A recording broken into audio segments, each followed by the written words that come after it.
Hello from Brooklyn, New York. My name is Alexis Clements, and I am the director of All We've Got.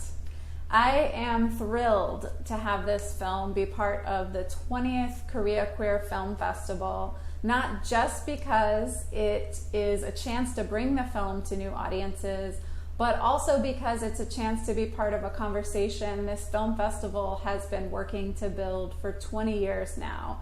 So congratulations and my kudos to all of those who've made this film festival possible. I'll just take one moment to introduce the film briefly. The film follows a journey that I took a couple of years ago to explore LGBTQ women's spaces, or spaces that center LGBTQ women around the US.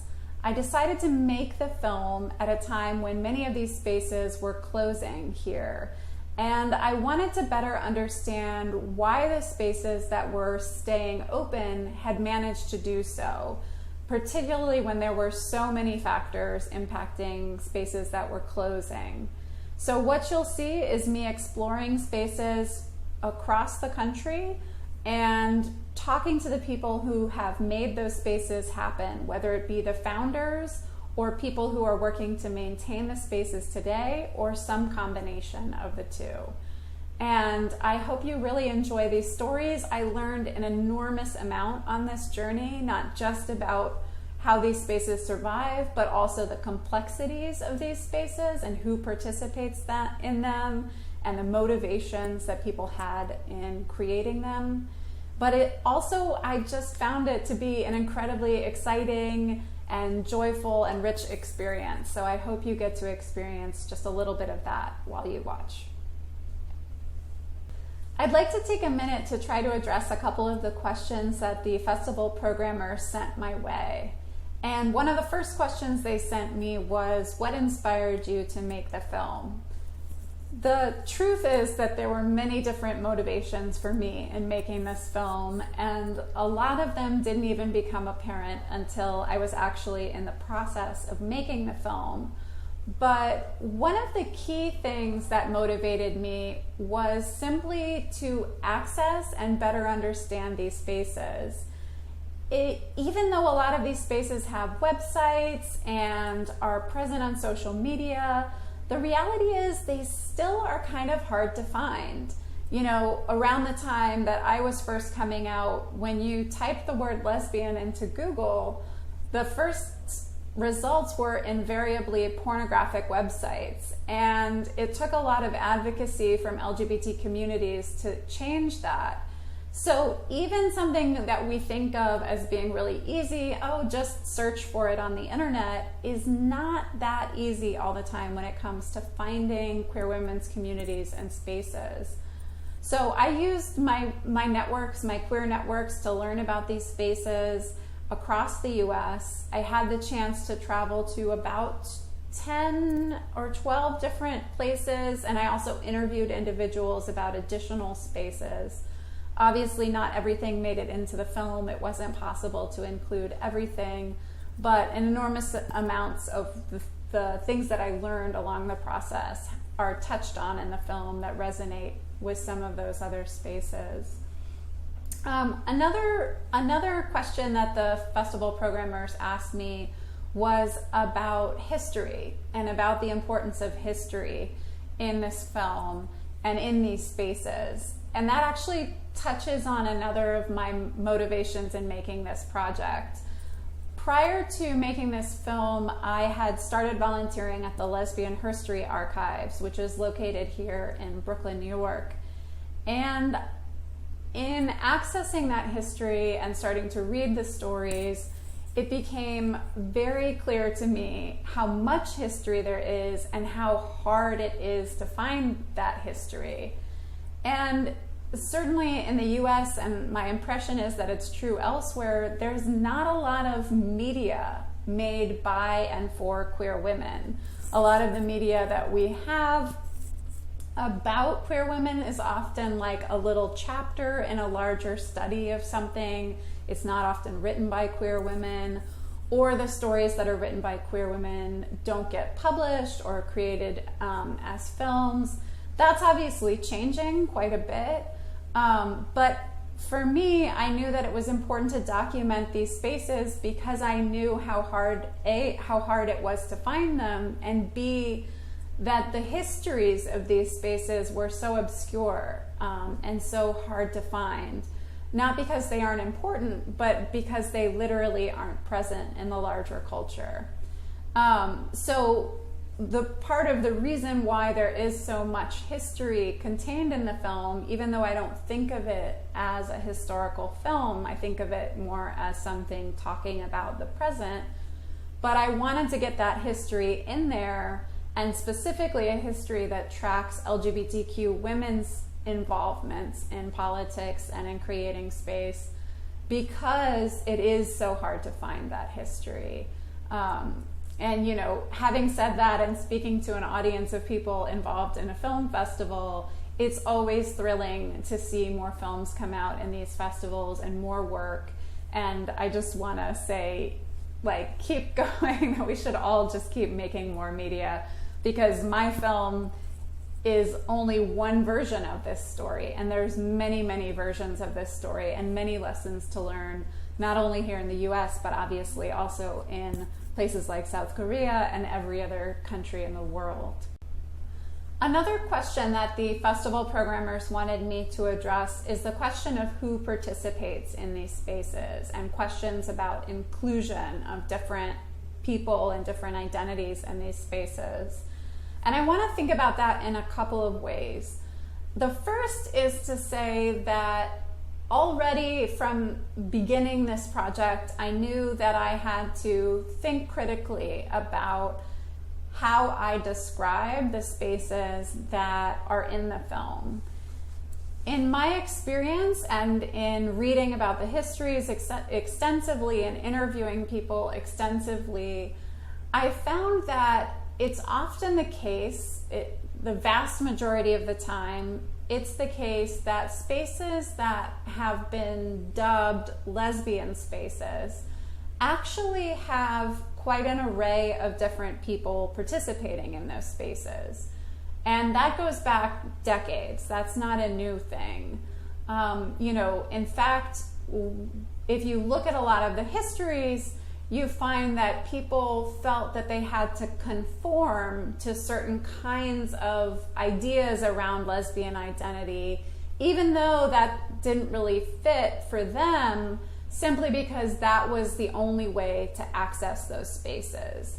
And so over and over again, if you study the history and you talk to people today and you participate in these spaces, you find that what we call lesbian space is actually much more complex and nuanced than that label.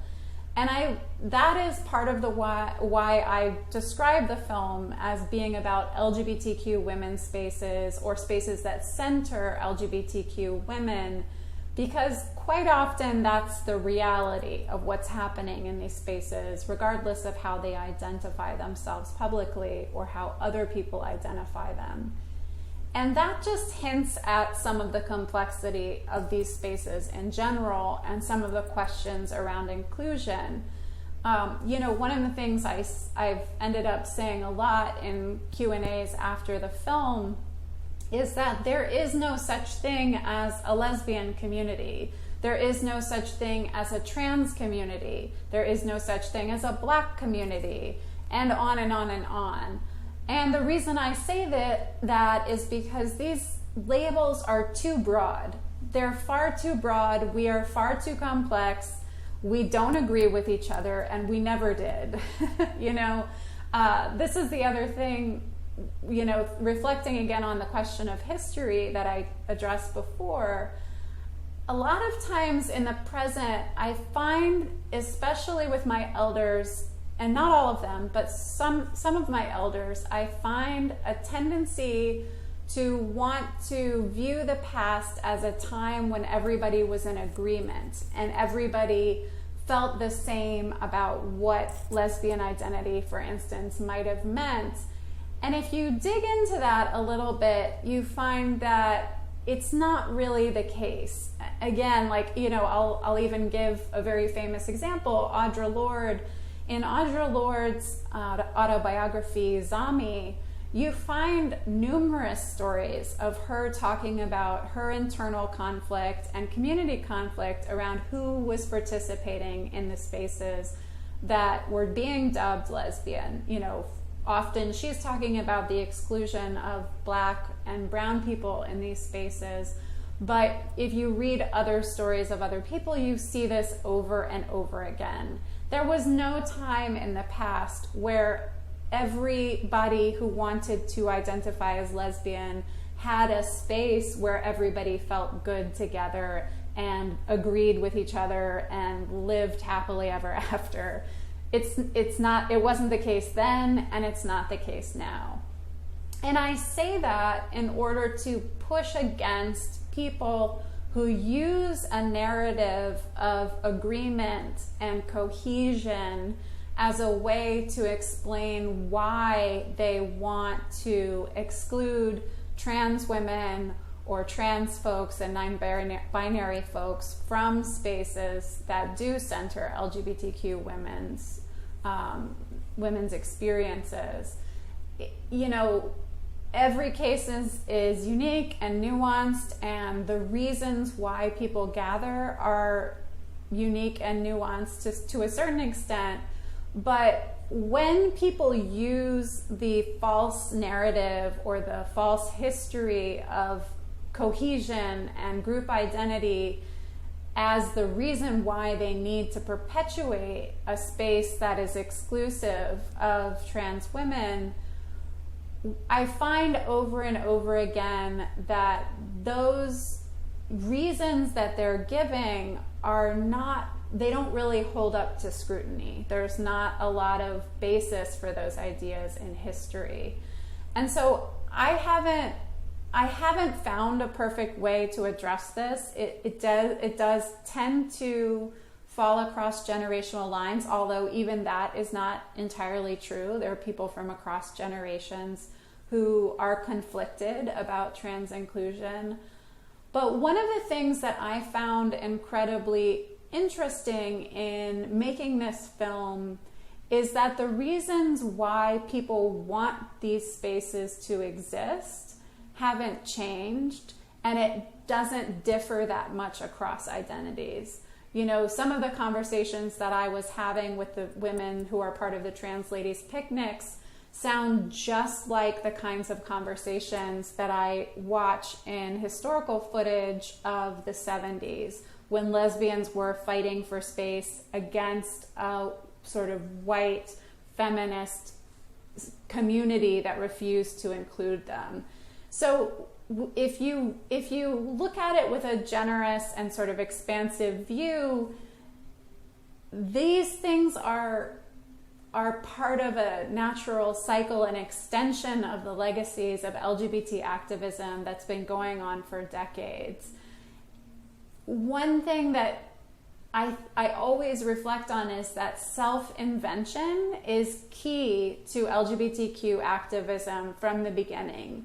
The insistence on not being limited by the way we define our gender or our sexuality, or being limited by the impositions that society makes on us around our gender and sexuality.